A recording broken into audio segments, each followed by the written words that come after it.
Bonjour et bienvenue pour ce nouveau numéro du journal des biotech de notre point d'actu. On aura le plaisir de retrouver Sacha Pouget, directeur associé chez Impact. L'entretien est lui consacré à Nicolas Poirier, directeur général d'Ose Immunotherapeutics. Le journal des biotech, c'est parti.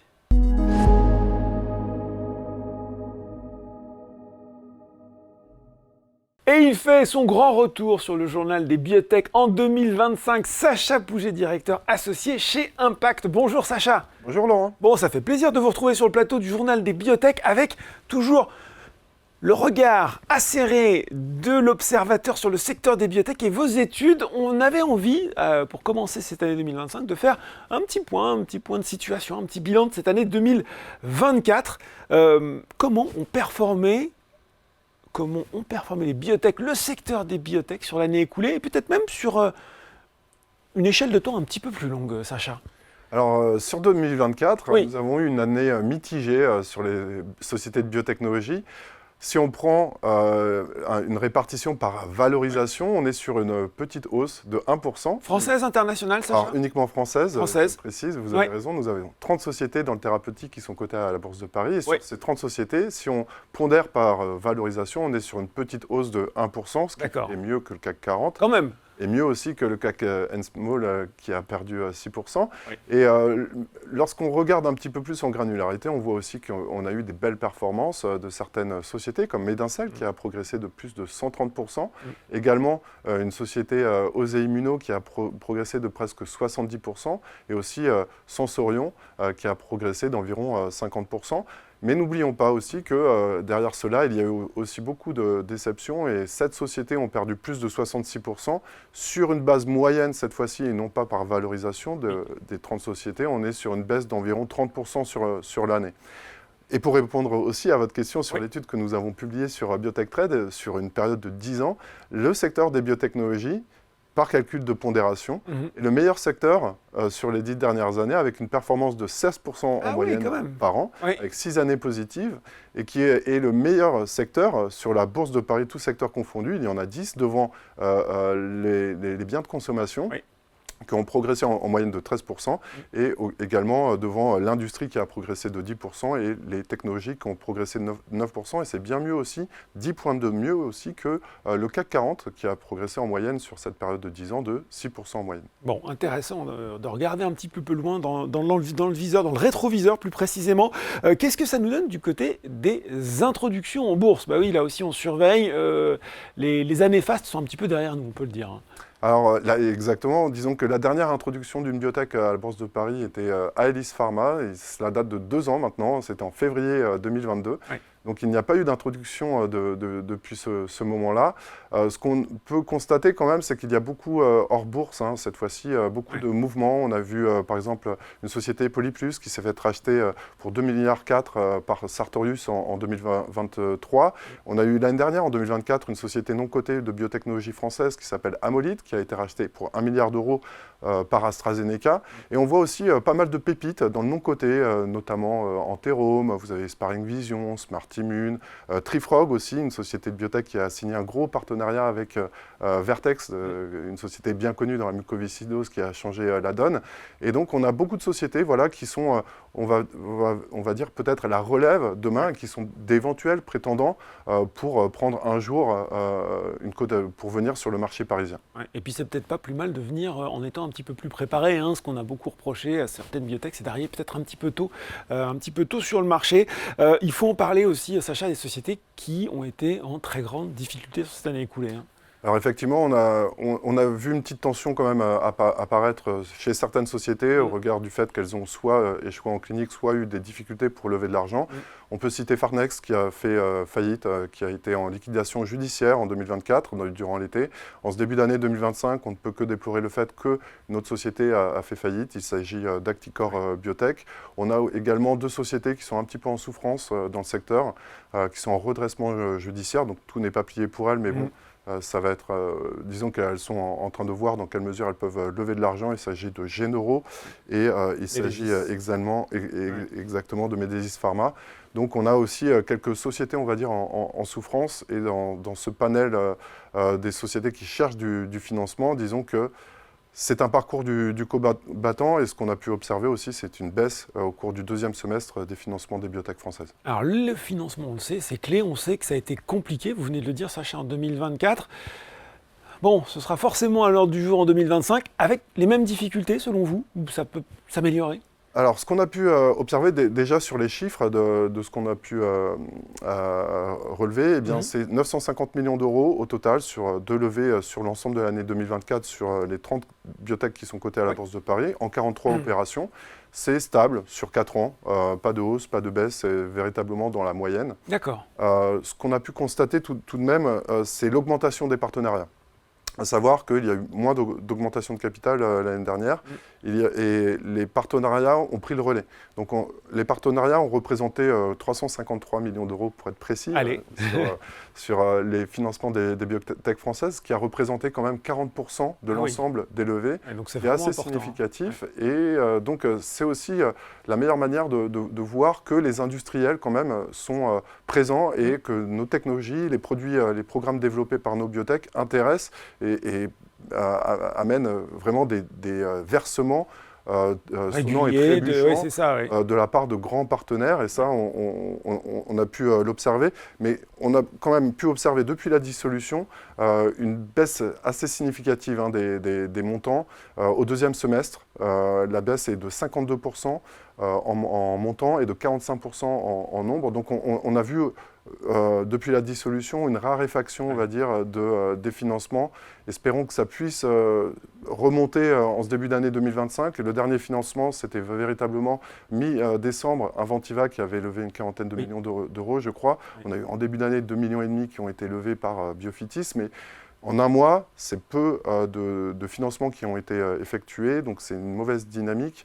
On en était à 40 millions d'euros et 2 opérations, par exemple, au début 2024 à date. Donc, à surveiller. On a une idée de l'horizon moyen financier des biotech, Sacha? Alors effectivement, on a mené une étude tout récemment qui a été publiée sur biotechtrade.com et dans laquelle nous mettons en évidence le fait que la durée moyenne de financement et l'horizon d'investissement de nos biotech est de 10 mois en moyenne. Elle dispose d'un peu plus de 1 milliard d'euros au total, selon nos projections. Ce qu'on peut dire, Laurent, c'est que 13 des 30 sociétés biotech cotées à Paris... Comme ça, on pourrait se dire, bon, 10 mois, c'est pas exceptionnel, mais c'est pas si mal. Alors, c'est pas... Peut-être rentrer dans le détail. Comme point de comparaison, on était à 9 mois en 2023, fin 2023, et on était à 12 mois l'année précédente. D'accord. Donc, c'est une petite baisse, et on était à 16 mois quand même lors de la période du Covid. Donc, on est plutôt sur des niveaux bas. Certaines sociétés sont en difficulté, comme je le disais tout à l'heure, mais ce qu'on constate surtout, c'est que 13 des 30 sociétés donc, ont un horizon d'investissement qui est inférieur à 6 mois. Ah oui.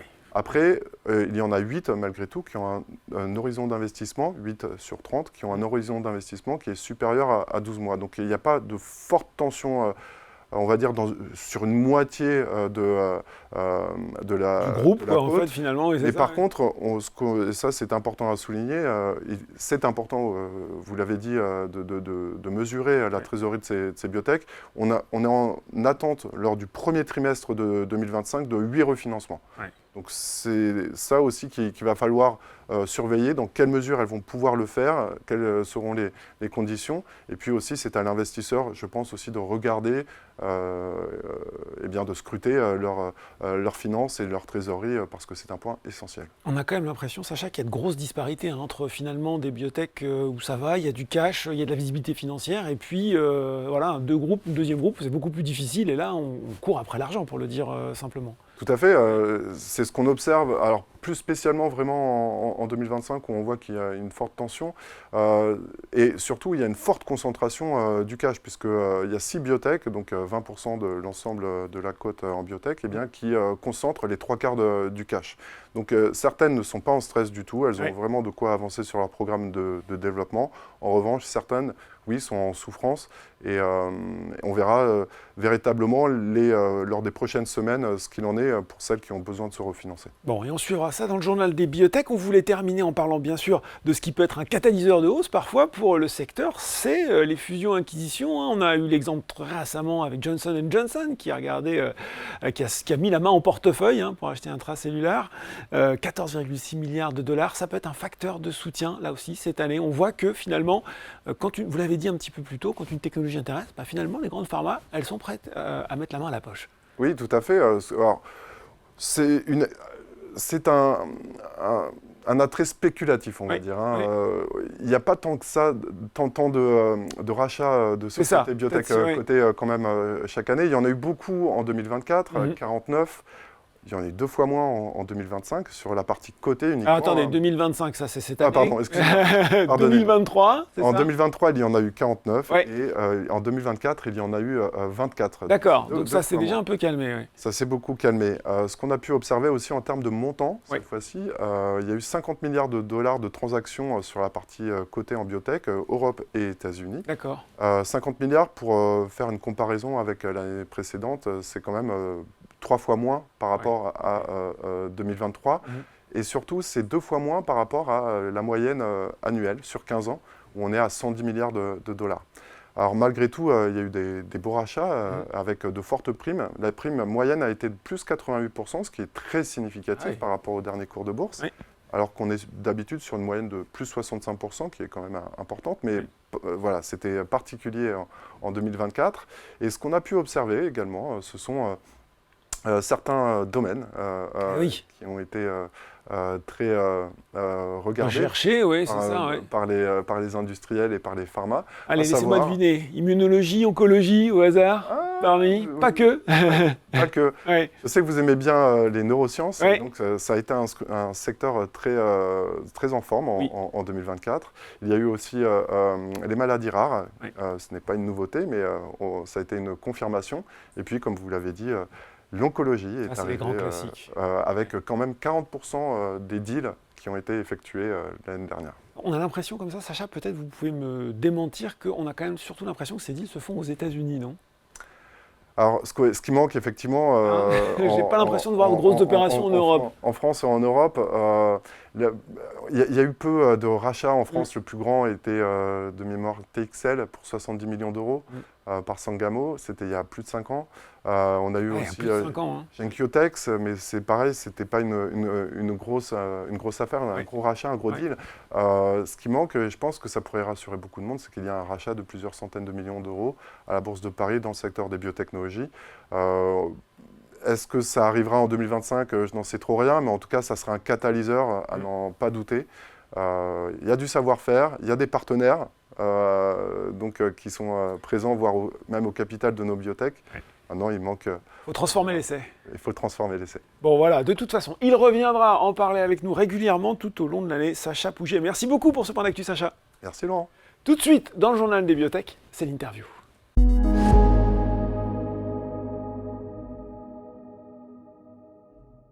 Et j'ai le plaisir de retrouver pour l'entretien Nicolas Poirier, directeur général d'Osé Immunotherapeutics. Bonjour Nicolas. Bonjour Laurent. Alors, dernière fois où on s'est parlé, c'était en juin, et comme la dernière fois, avec Osé, l'actualité a été très fournie au second semestre. Qu'est-ce que vous retenez de ce second semestre ? Je ne peux pas m'empêcher de vous dire ce que moi je retiens, en tout cas 2 événements majeurs, le lancement international d'Artemia, étude de phase 3 d'enregistrement de votre vaccin thérapeutique T2Pi, en 2e ligne de traitement du cancer du poumon non à petites cellules. Et la deuxième nouvelle, tout aussi attendue, on l'attendait, c'est les résultats de phase 2 positifs avec OSE 127 dans la rectocolite hémorragique active, la RCH pour faire plus court, modérée à sévère. On rappelle qu'il s'agit d'une maladie inflammatoire chronique récidivante et invalidante de l'intestin. Ça, j'imagine que c'était les 2 jalons sur lesquels OSE était attendu. Il ne fallait pas se louper, et vous n'êtes pas loupé. Non, effectivement, je retiendrai de mon côté peut-être 3 points. Ces 2-là, évidemment, c'est les 2 majeurs. Il y a un autre point peut-être sur lequel on peut démarrer, que je pense est important aussi. C'était vraiment une année de transition pour nous.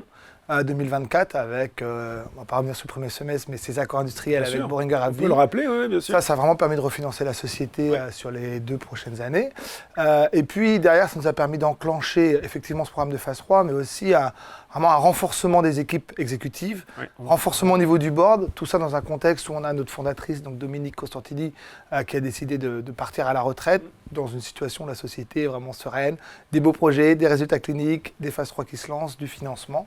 Donc on a vraiment renforcé l'équipe exécutive avec des nouveaux talents internationaux. Et puis aussi au niveau du board, autour de l'été, on a vraiment accompagné, Ouais, on va en reparler. Hein, améliorer ce board pour avoir Voilà. des profils plus larges, plus expérimentés, plus variés, pour accompagner la société dans ces étapes de croissance. Voilà. Qu'est-ce que maintenant la suite sur ces 2 grandes indications? Si on commence peut-être par la première, effectivement, cette étude de phase 3, comment ça va se passer? Et puis revenir un petit peu, le temps de redétailler un petit peu les bons résultats de phase 2 dans la rectocolite hémorragique. Alors T2P, effectivement, on vient de lancer la phase 3 internationale d'enregistrement, donc c'est la dernière étape C'est ça. pour pouvoir enregistrer le médicament. On vise 2028. Donc 2028, enregistrement. Donc si on fait un peu le rétro-planning, aujourd'hui, on a commencé à recruter les premiers malades en Europe, principalement en France, mais également donc à international aux États-Unis. Oui. On a aujourd'hui l'étude qui est ouverte dans 14 pays, donc Angleterre, Europe, États-Unis, Canada. On va avoir une centaine de sites, un peu plus de centaine de sites d'activés d'ici cet été. Donc on va arriver sur notre trip de croisière avec l'objectif de recruter un peu plus de 360 malades d'ici deuxième partie 2026. D'accord. Et donc le critère principal qui est la survie à 1 an, fin 2027, l'enregistrement 2028. Donc voilà comment le programme est La route est construit, tracée sur ce point-là, oui. avec un programme qui est quasiment complètement financé grâce au partenariat qu'on a signé l'année dernière, et puis un soutien aussi assez fort de France 2030 et de la BPI qui est venu alimenter le financement de ce programme-là. Bon, ça c'est sur la partie T2P, sur la partie OS127. J'ai oublié sur T2P, Oui. important. Donc 2027, les résultats, c'est dans 3 ans. Oui. Et entre-temps, la manière dont on a construit aussi la stratégie, c'est vraiment un portefeuille de nouvelles sur ce produit. Alors, on n'attend pas 3 ans. C'est ce que j'allais vous pour la demander. phase Ouais. 3. Est-ce que voilà, il va falloir qu'on attende patiemment ou il y aura peut-être un petit peu de news flow, comme on dit? On a 3 phases 2 Oui. en combinaison qui sont en cours. Le cancer du pancréas en combinaison avec la chimio, le cancer des ovaires, le cancer du poumon en combinaison avec les anti-PD1. Donc on attend un readout, donc un résultat clinique, une étude par an sur les 3 prochaines années, à commencer par cette année, le cancer du pancréas, qui est un cancer, comme tout le monde le sait, très difficile. Très difficile à Donc, soigner. Ouais. c'est vraiment une étude exploratoire, on attend avec impatience les résultats. L'année prochaine ou d'ici fin d'année, le cancer des ovaires, puis ensuite le poumon et la phase 3. Bon, on a donc d'autres nouvelles sur effectivement T2P. Exactement. Et sur OS127 alors, dans la RCH. Alors, OS127 ou Verticimab, donc qui est maintenant le nom officiel de ce programme.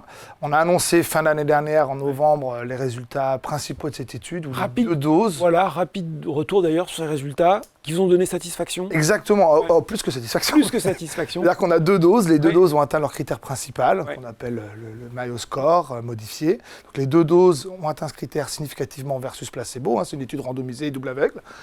Tous les endpoints secondaires qu'on appelle la rémission clinique, la rémission endoscopique ont été atteints avec succès avec au moins une des 2 doses ou parfois les 2 doses ou quand les doses sont poolées, avec une différence versus placebo quand on regarde par rapport au benchmark ou à l'état de l'art, avec des résultats qui sont vraiment très intéressants, notamment au niveau endoscopique. On attend aussi des résultats au niveau histologique qui normalement devraient confirmer ce qu'on voit au niveau de la muqueuse macroscopique. Donc on est plutôt très content de ces résultats. Et donc aujourd'hui, on est en train de travailler à la fois sur le plan développement, comment on va explorer la suite des étapes pour ce programme-là, avec une feuille de route qui est assez claire, qui est d'un côté explorer les opportunités stratégiques pour la société en termes de création de valeur. Ça veut dire quoi ça, concrètement? Concrètement, on a des bons résultats, Ouais. on est dans une étude d'efficacité, on a atteint ce qu'on appelle un point d'inflexion en termes de création de valeur pour ce produit, ce qui ne se traduit pas encore pour la société et nos actionnaires. Un petit partenariat? Si la valeur est proposée aujourd'hui est intéressante, effectivement. En fait, il y a vraiment 2 axes. Création de valeur pour l'entreprise et ses actionnaires. Donc, s'il y a un partenariat avec une valeur vraiment significative et intéressante et que c'est dans l'intérêt du produit, évidemment qu'on l'explorera avec beaucoup d'intérêt, comme on l'a toujours fait. C'est notre business model. Et sinon, c'est aussi l'intérêt pour les malades. On a aujourd'hui un beau produit, il y a des besoins médicaux importants. La RCH, c'est à peu près 4 millions de patients. D'accord. Il y a plein de produits, mais on arrive à induire la rémission clinique chez environ un tiers des malades. Il y a beaucoup de récidives. On a ici un mécanisme d'action complètement nouveau. C'est vraiment un produit first in class. Il y a des attentes et donc on regarde aussi impatiemment quelles sont les stratégies ou les opportunités pour aller le plus vite possible chez le malade dans l'intérêt bénéfique de ces patients. Alors ça veut dire quoi ça justement, aller le plus vite possible? Donc c'est une phase 3, comment ça peut se passer? C'est trop tôt. Effectivement, on est vraiment en train de travailler sur ce plan de développement. Il y a plusieurs opportunités. Bien entendu, il faudra aller confirmer les résultats dans une étude de maintenance. Oui. Aujourd'hui, c'est des résultats d'induction à 10 semaines. On va avoir au cours de l'année des résultats dans une période ouverte qu'on appelle d'extension. On arrive à 6 mois. Les études d'enregistrement, c'est la rémission clinique à 1 an. Donc, il faut aller vers ces études de maintenance à 1 an pour confirmer les résultats, confirmer que la dose est efficace, confirmer que le profil de tolérance est toujours aussi bon. Est-ce qu'on est tout de suite sur une phase 2B adaptative, phase 3? Ça demande des besoins importants et donc là, forcément, le partenariat, il est plus que stratégique. Ou alors, on a d'autres études à explorer, dans d'autres indications également, puisque ce produit-là a vraiment un potentiel de pipeline in a product, comme disent les pharma. Ça pourrait être quoi d'ailleurs? Les autres indications. On regarde avec beaucoup d'intention la dermatologie, la rhumatologie, diabète. Il y a vraiment beaucoup de potentiel. Et la maladie de Crohn, qui est aussi la deuxième grande maladie inflammatoire du tube intestin. Ça veut dire que, si je comprends bien, on se laisse un peu de temps sur OS127 d'avoir ces résultats confirmatoires, d'extension. En fait, il faut comprendre, on vient juste d'avoir les résultats. Ils vont être présentés, j'ai oublié de le dire, pour la première fois le mois prochain en conférence internationale à la conférence qui s'appelle ECHO, donc la conférence sur la maladie de Crohn et rectocolite en Europe. On a 3 abstracts, 2 cliniques, un préclinique d'accepter. L'abstract le plus important sur les résultats a été accepté en présentation plénière présidentielle. Dans le top 10, donc ça montre aussi que la communauté médicale, la communauté médicale reconnaît que ces résultats sont vraiment d'intérêt. Donc ça nous donne vraiment confiance. Ensuite, on aura aussi une autre conférence similaire aux États-Unis, plutôt aux alentours de mai. On pourra présenter à la communauté médicale américaine ces résultats avec, on espère, une belle reconnaissance et puis pouvoir alimenter les nouveaux résultats. En attendant, on travaille sur le plan de développement pour préparer les prochaines étapes et on explore les meilleures options stratégiques pour la société et dans l'intérêt des malades. Bon, voilà, il y aura des news qui peuvent tomber, qui vont tomber à partir du moment où vous en saurez un petit peu plus. Vous avez parlé dans votre première réponse des partenariats, notamment avec Boehringer, avec AbbVie. Justement, on est presque à 1 an après l'annonce du partenariat avec AbbVie, l'occasion peut-être d'un premier bilan, même si on sait que sur l'échelle de développement d'un actif, finalement, 1 an, c'est très très court. À peine 1 an. Signature en février.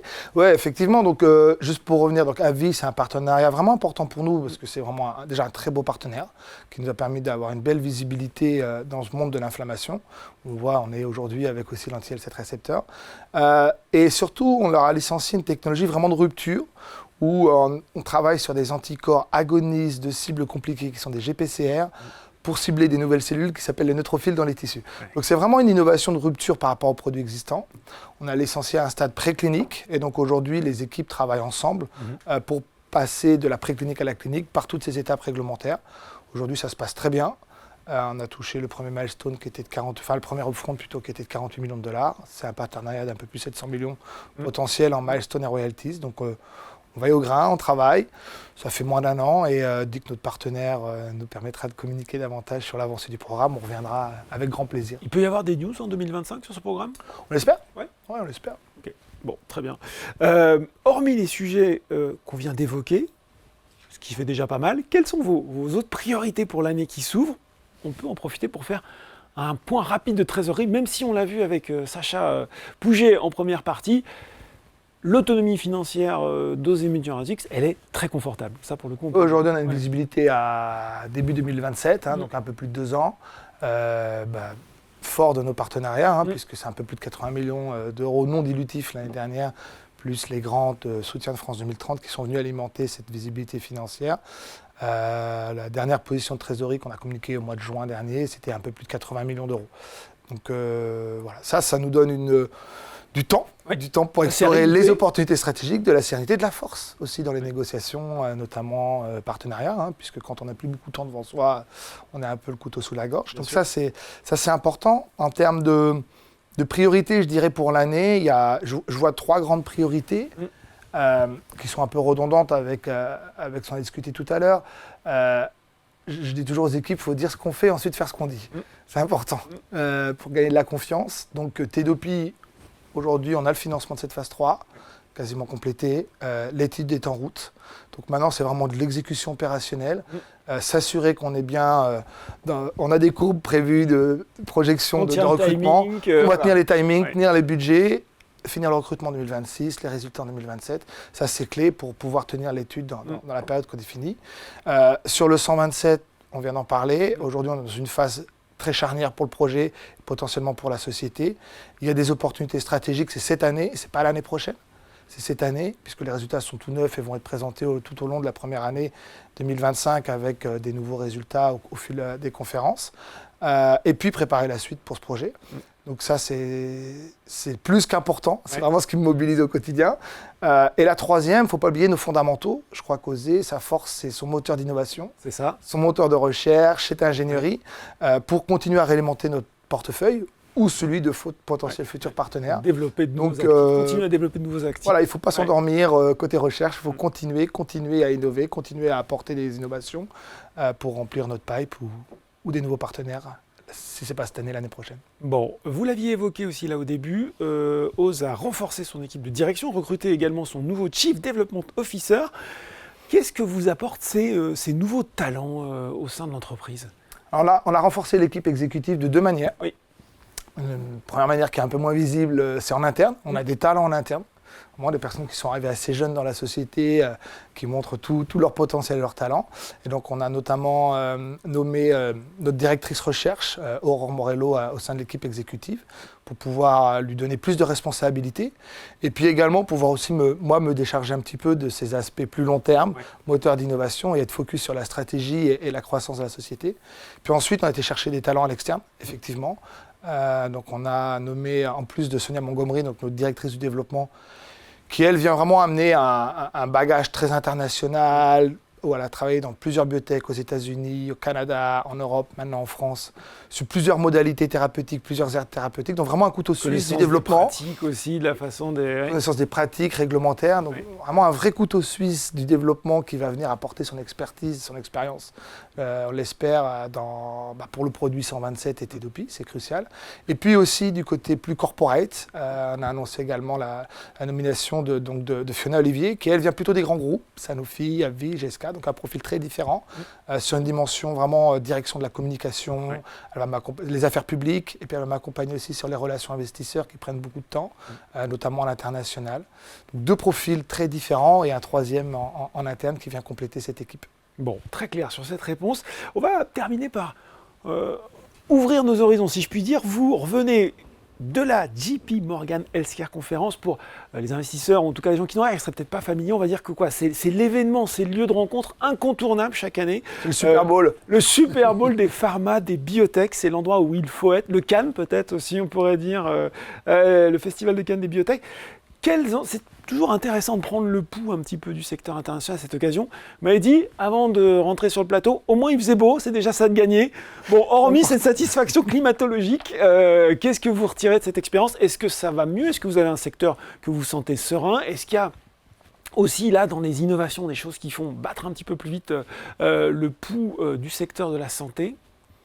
Non, il a fait très très beau et je pense que c'est important pour tout le monde. Ça fait 2-3 années où le secteur était morose. Vous avez laissé le parapluie de côté. Oh. Et il pleuvait beaucoup. Cette année, grand soleil. On espère que c'est de bon augure pour l'année. En tout cas, l'année a bien démarré. Il y a eu des belles acquisitions annoncées par différents groupes pharma. Il y a eu des belles opérations de financement de belles biotech. Donc on voit que déjà l'année 2025 démarre tambour battant sur des... On parlait d'intracellulaire, avec notamment Johnson & Johnson, voilà, 14,6 milliards de dollars. Ouais, exactement. Donc l'année démarre mieux que l'année dernière, qui était une année où ça a démarré un peu difficilement. Et donc on sait que JP Morgan, ça donne vraiment le ton et le rythme de l'année. On a vu plus d'effervescence, vraiment beaucoup d'intérêt pour le monde de l'immunologie. l'intelligence artificielle, la médecine personnalisée.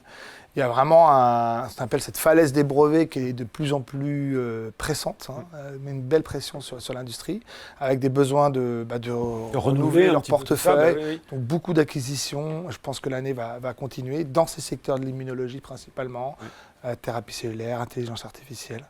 Et pour nous, OSE, c'est aussi l'occasion de rencontrer, je dirais, les équipes exécutives, le management de nos partenaires, puisqu'on n'a pas toujours l'occasion de se rencontrer toute l'année, et puis essayer d'aller en convaincre des nouveaux. Je dirais que dans les conférences bio, BD, on est vraiment en train de labourer le terrain. JP Morgan, on plante des graines. Ouais. Voilà, la moisson 2024 a été jolie pour nous. On espère que celle de 2025 sera tout aussi bonne. Bon voilà, on va voir ce qui pousse, ce qui germe en 2025. Merci en tout cas beaucoup Nicolas Parier pour ce point complet sur l'actualité d'OSE Immunotherapeutics. Merci. Au revoir. Le journal des biotech, c'est fini pour aujourd'hui, mais on se retrouve dans 2 semaines pour un nouveau numéro.